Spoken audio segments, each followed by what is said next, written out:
You control the Senate. Anyone You could have control dissented. the agenda What? in the Senate. And the person who's holding up McGovern. paying people is the Speaker of the House. McGovern. 5 Democrats refuse to actually do the job for the American people. Mi- Yeah, and Americans are dying because you guys refuse to secure the country. So Mr. stop the McGovern, bullshit. You do not have the floor.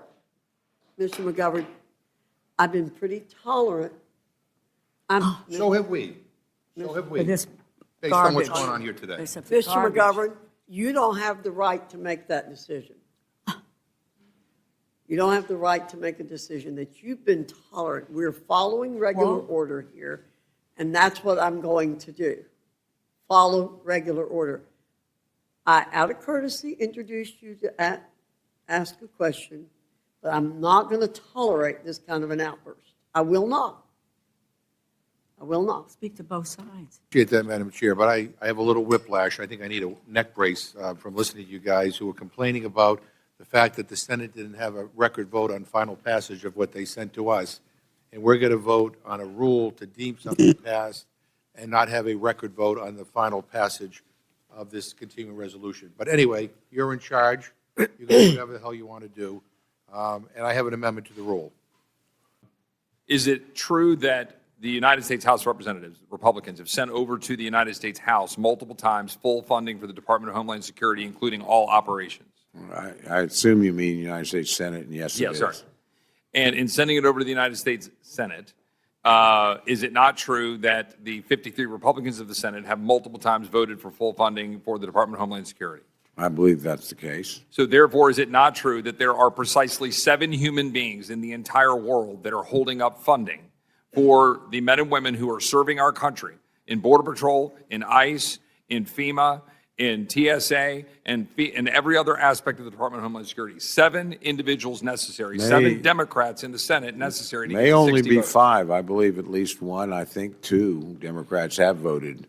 So it's a pretty substantial sort of mid-50s majority to fund the government. So to repeat, we've had some Democrats interested in continuing to do the job, 53 Republicans. So we've had 5, 6, 7 Democrats necessary in order to actually do the job of funding the important function of the Department of Homeland Security. Is that correct? That's correct. So let's just be very clear about who is holding up any funding necessary for the people in this country to have a secure country when we've had multiple terrorist attacks since this funding dispute. We've had conflict in Iran, since we've had issues at our border.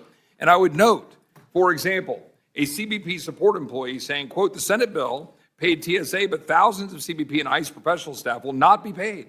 The last paid workday for me was February 13th.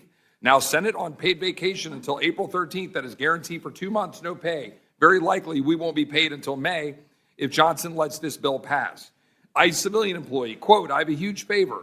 When you guys report on the fact that ICE is funded through OB3 funds, can you please make it known that support staff, i.e. mission support, OPA, et cetera, is not getting paid? Is that true, Mr. Cole? That's absolutely true. It's one of the reasons why you should do the complete bill instead of trying to pick and choose, because you always miss somebody. There's somebody being paid in another way, and it's just not. I mean, part of the essence of this problem is nobody reads an appropriation bill and likes everything in it. And if you get to pick and choose what you like, no appropriations bill would ever be passed. You pass the full bill, you balance it off, and that's the appropriate way to do it. Substantial majorities, bipartisan majorities in each chamber have done that. This is really a Senate rule that has held up complete funding of the government. Would I be correct when I observe that when the ranking member discusses 85% of ICE and Border Patrol operations being funded or something to that effect, that the vast majority or all of that is coming through OBBB funds?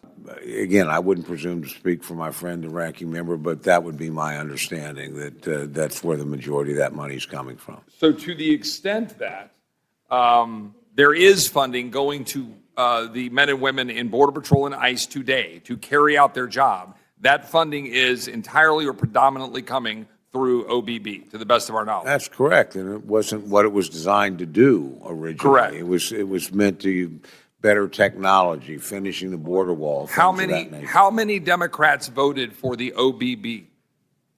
None. None.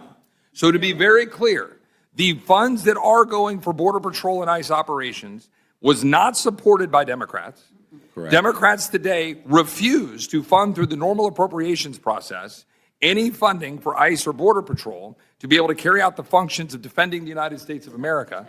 And to be clear, that since that lapse of funding, we've had material terrorist attacks on our soil. We've had the murder of Sheridan Gorman by a person who was here, who came in here illegally in 2023 under the previous administration, who is a criminal, who was released, and who murdered and shot a student in Chicago. And this stuff continues to operate because our colleagues on the other side of the aisle flat out refuse to do the job of funding the operations necessary to secure the United States of America. I support the Speaker in making sure that we do our job right now to send back to the Senate a bill that will fully